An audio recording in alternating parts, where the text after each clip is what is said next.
Ya baik, Assalamualaikum warahmatullahi wabarakatuh.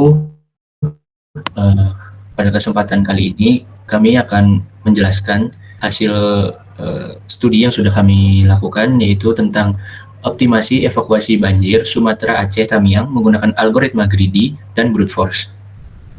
Sebelumnya, perkenalkan, nama saya Gani Wicaksono. Nama saya John Prakawijaya. Oke, untuk yang pembahasan yang pertama di sini ada latar belakang. Jadi banjir yang terjadi di wilayah Sumatera Aceh Tamiang dalam beberapa tahun terakhir ini menjadi perhatian yang lumayan serius, terutama karena karakteristik wilayahnya yang memiliki aliran sungai yang besar dan juga curah hujan yang tinggi. Pada kondisi banjir, banyak akses jalan yang terputus, membuat proses evakuasi menjadi lebih sulit dan harus dilakukan dalam waktu yang terbatas. Untuk rumusan masalahnya di sini, yaitu ada 3. Yang pertama, waktu kritis dalam proses evakuasi. Ketika terjadi banjir, tim penyelamat hanya memiliki sedikit waktu untuk mengevakuasi warga ke tempat aman sebelum debit airnya meningkat. Keterlambatan beberapa menit saja dapat berisiko yang sangat fatal. Lalu yang kedua, ada akses yang terganggu atau terputus. Akses yang terganggu ini banyak desa yang terisolasi karena jalan yang tergenang ataupun rusak. Tim SAR tidak selalu tahu rute mana yang masih bisa dilalui tanpa membuang waktu. Lalu yang ketiga, kebutuhan sistem yang dapat memberikan rute tercepat secara objektif. Dalam situasi darurat, keputusan manual seringkali tidak cukup cepat dan tidak selalu akurat, maka diperlukan sistem berbasis algoritma yang mampu menentukan rute dengan waktu tempuh yang paling efisien. Nah, karena itu, kami mencoba memodelkan daerah terdampak menjadi graf, lalu menganalisis 2 pendekatan algoritmik yang berbeda untuk menentukan rute terbaik. Harapannya, metode ini dapat menjadi dasar bagi pengembangan sistem pendukung keputusan yang lebih cerdas untuk penanganan bencana. Baik, selanjutnya di sini ada studi kasus dan data lokasi. Pada studi kasus kali ini, kami memodelkan wilayah Aceh Tamiang dalam bentuk graf berbobot. Not dalam graf mewakili posko BPBD sebagai titik awal proses evakuasi, lalu juga desa-desa yang terdampak banjir sebagai tujuan yang harus dikunjungi tim. Total terdapat 6 titik lokasi yang digunakan dan dihubungkan antar titik direpresentasikan sebagai edge yang memiliki bobot berupa jarak atau estimasi waktu tempuh. Kami menggunakan matriks jarak sebagai data simulasi realistis. Angka-angka dalam matriks ini mempresentasikan jarak antar titik yang dapat ditempuh kendaraan tim SAR. Dengan memodelkan graf berbobot seperti ini, kita dapat menghitung jalur dengan jarak tempuh total paling pendek atau waktu tempuh yang paling tepat. Pemilihan graf berbobot sangat penting karena kondisi jalan di lokasi banjir tidak seragam. Ada jalur yang lebih jauh tetapi tetap lebih aman, dan ada jalur yang dekat tetapi tidak bisa dilalui. Lalu selanjutnya masuk ke metode penyelesaian. Dalam studi kali ini kami membandingkan 2 pendekatan algoritma yang sangat berbeda. Yang pertama itu ada algoritma BFS atau Breadth First Search. BFS digunakan untuk graf tanpa bobot. Artinya BFS hanya menghitung jumlah langkah atau jumlah edge yang paling sedikit. BFS sangat cepat, sederhana, dan efektif dalam menemukan jalur terpendek berdasarkan jumlah simpul, bukan jarak sebenarnya. Algoritma ini cocok digunakan untuk kasus di mana setiap jalan dianggap memiliki kondisi yang sama. Lalu yang kedua ada Dijkstra. Dijkstra dirancang khusus untuk graf berbobot, menggunakan priority queue untuk memilih node dengan bobot terkecil yang belum dikunjungi. Sangat akurat dalam menemukan jalur dengan bobot total paling minimum. Lalu pada di dunia nyata, seperti evakuasi banjir, setiap jalur memiliki bobot yang berbeda, seperti jarak lebih jauh, jalanan rusak, waktu tempuh lebih lama, dan sebagainya. Lalu masuk ke analisis algoritma Big O. Jika kita melihat dari analisis kompleksitas, BFS hanya melakukan 1 kali penelusuran seluruh graf. Karena itu BFS sangat cepat, bahkan untuk graf besar. Namun BFS tidak mempertimbangkan bobot sehingga cepat, tepat, tidak akurat untuk kasus rute evakuasi. Lalu Dijkstra sedikit lebih berat secara komputasi, namun hasil yang diperoleh jauh lebih optimal karena setiap jalur dihubungkan berdasarkan bobot yang sebenarnya. Baik, kita masuk ke bagian source code. Di sini untuk program yang kami bangun terdiri dari 3 file utama, yaitu yang pertama ada algorithm.py, graphhelper.py, dan juga experiment.py. Nah, pertama di sini kita lihat di bagian algorithm.py. Nah, untuk file algorithm.py ini itu adalah pusat dari seluruh logika algoritma dalam pemrograman.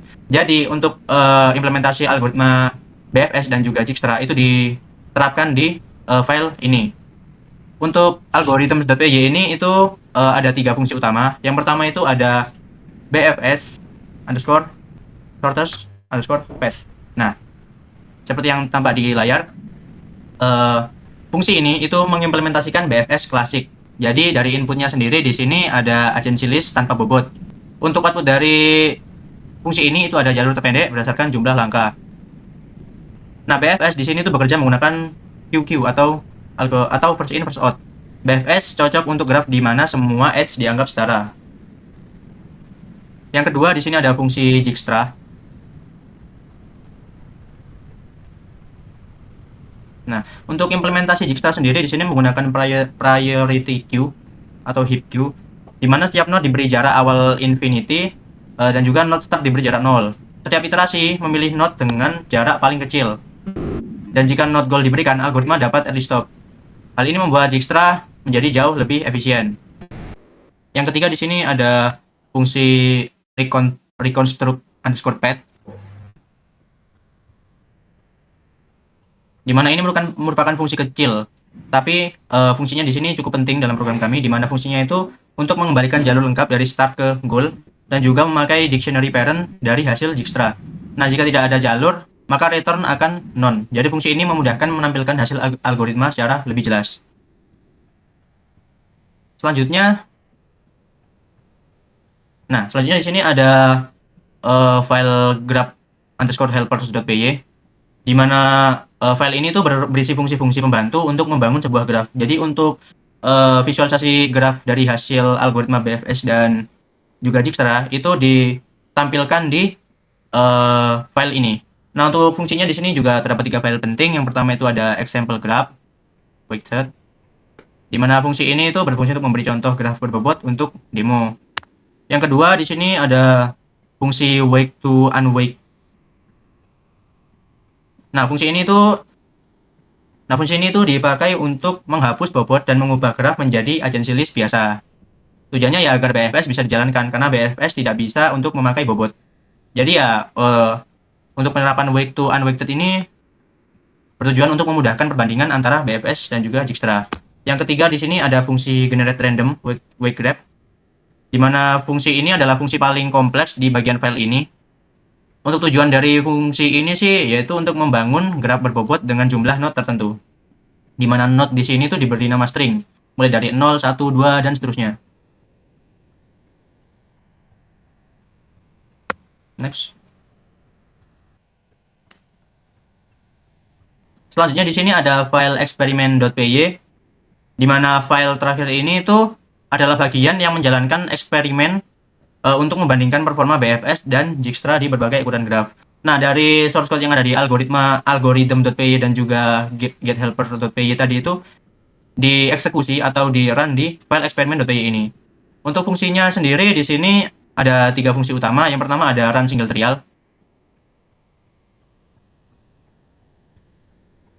Nah, fungsi run single trial ini kurang lebih sih untuk fungsinya itu cuma untuk menjalankan eksperimen 1 kali untuk graf dengan syarat yaitu jumlah node-nya tertentu, probabilitas edge-nya tertentu, seed tertentu, dan lain-lain. Nah, untuk bagian 2 di sini ada run eksperimen, fungsi run eksperimen. Nah, untuk fungsi yang ini itu berfungsi untuk menjalankan banyak trial dengan ukuran node-nya itu ada 20, 50, 100, dan seterusnya. Jadi, dia itu mengulangi setiap ukuran graf beberapa kali untuk mendapatkan rata-rata. Selanjutnya di sini ada fungsi plot result. Nah, untuk fungsi plot result ini sendiri itu berfungsi atau berguna untuk membuat grafik perbandingan. Jadi grafik untuk membandingkan hasil antara algoritma BFS dan Dijkstra ini itu dibuat di fungsi plot result ini.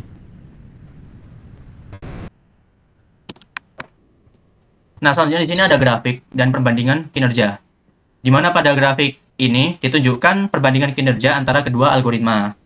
Nah, dari percobaan yang sudah kami lakukan, di sini dapat disimpulkan dengan melihat grafik, yaitu BFS memberikan waktu eksekusi yang sangat cepat, bahkan untuk graf yang berukuran besar. Namun, BFS di sini itu tidak mempertimbangkan bobot, sehingga hasilnya tidak cocok digunakan untuk menentukan jalur evakuasi yang ada sebenarnya di lapangan. Nah, di sini terlihat bahwa Dijkstra itu sedikit lebih lambat, tetapi masih sangat efisien. Keunggulan terbesar dari Dijkstra sih di sini, dia itu mampu buat memberikan jalur yang benar-benar optimal berdasarkan jarak aktual antar lokasi. Soalnya ya dari Dijkstra itu sendiri dia tuh memakai bobot, nggak kayak BFS yang dia itu tidak memakai bobot. Jadi ya kurang lebih sih di slide ini tuh grafik dapat menunjukkan bahwa walaupun BFS bisa digunakan untuk gambaran kasar, Dijkstra jauh lebih dapat diandalkan. Next.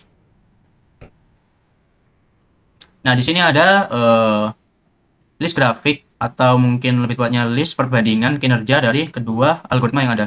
Jadi pada grafik atau list lanjutan ini ditampilkan bagaimana performa masing-masing algoritma meningkat atau memburuk ketika jumlah node-nya ditambah. Di sini dapat terlihat bahwa BFS itu hampir tidak terpengaruh oleh peningkatan bobot karena ia tidak menghitung bobot sama sekali. Sedangkan Dijkstra di sini menunjukkan kenaikan waktu eksekusi seiring bertambahnya node. Tetapi kenaikan ini masih dalam kategori wajar ya. Jadi menurut kami di sini tidak mengganggu performa. Untuk skala 6 node seperti dataset yang ada pada kode kami, Dijkstra sih bekerja sangat cepat dan bisa memberikan hasil yang optimal. Next. Oke, di terakhir di sini ada bagian kesimpulan. Jadi dari hasil analisis dan pengujian yang telah kami lakukan, dapat kami simpulkan bahwa Dijkstra itu algoritma yang paling tepat untuk menentukan shortest path pada jalur evakuasi banjir. Karena algoritma ini tuh mempertimbangkan bobot sehingga hasilnya lebih realistis untuk kondisi lapangan. Nah, untuk BFS itu sendiri tetap memiliki kegunaan, terutama untuk evaluasi awal atau kondisi graf tidak berbobot. Nah, selanjutnya ada saran pengembangan lebih lanjut, di mana untuk pengembangan lebih lanjut sih kami harap sistem dapat digabungkan dengan data real time seperti kondisi jalan, banjir, dan juga cuaca. Kami juga berharap untuk sistemnya itu sendiri bisa dapat ditambahkan visualisasi GIS agar rute bisa terlihat langsung pada peta. Dengan demikian sih dapat kami simpulkan bahwa sistem algoritmik ini diharapkan bisa membantu tim SAR mengambil keputusan lebih cepat dan juga lebih akurat. Nah, mungkin sekian untuk presentasi dari kami. Kurang lebihnya kami mohon maaf. Wassalamualaikum warahmatullahi wabarakatuh.